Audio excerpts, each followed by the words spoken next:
स्वप्नील ट्युटरमध्ये मी सुद्धा तुम्हा सर्वांचं पुन्हा एकदा स्वागत करते। तर आपण MSIT एक्झाम्समध्ये प्रॅक्टिकल क्वेश्चन्स कसे येतात ते बघत आहोत।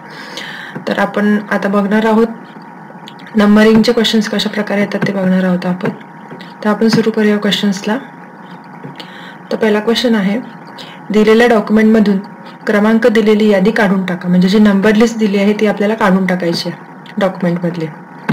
तर आपण हा क्वेश्चन सॉल्व करूया।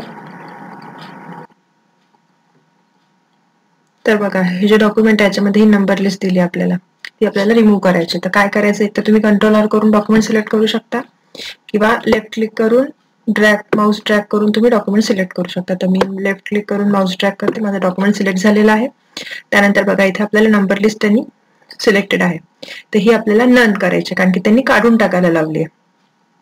ठीक आहे, मी नन करते। बघा, नंबर लिस्ट निघाली, एकदा क्लिक करायचं आणि आन्सर सबमिट करायचं। ओके, तर आपण नेक्स्ट क्वेश्चन बघूया।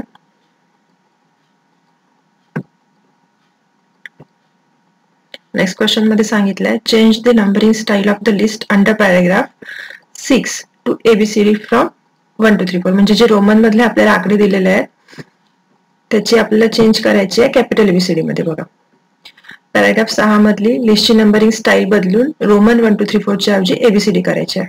ओके, तर आपण स्टार्ट करूया।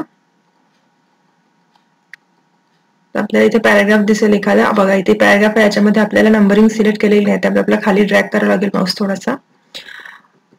खाली गेल्यानंतर बघा, इथे आपल्याला पॅराग्राफ दिसत आहे, याला नंबरिंग दिलेली आहे। ओके, तर हा एवढाच पॅराग्राफ आपल्याला सिलेक्ट करायचा आहे, ज्याला नंबरिंग केलेली आहे तेवढा सिलेक्ट केल्यानंतर इथे क्लिक करायचं नंबरिंग मध्ये, आणि नंबरिंग मध्ये क्लिक केल्यानंतर बघा त्यांनी सांगितलं कॅपिटल ABCD। ओके, स्मॉल घ्यायची नाही किंवा स्मॉल मध्ये ब्रॅकेट असलेली घ्यायची नाही, आपल्याला कॅपिटल घ्यायची आहे, जी सांगितली तीच घ्यायची। ठीक आहे, त्याच्यानंतर क्लिक करायचं। तर बघा, हे चेंज झालं, आधी ते रोमन मध्ये होता ते कॅपिटल मध्ये झालं। तर आपला आन्सर झालेला आहे आणि आन्सर आपल्याला सबमिट करायचा आहे। अशा प्रकारे आपल्याला जे आपली नंबरिंगचे क्वेश्चन्स होते ते झालेले आहेत। तर आपण नेक्स्ट व्हिडिओमध्ये पुढचा जो टॉपिक असेल त्याच्यावरचे क्वेश्चन्स घेऊया। धन्यवाद।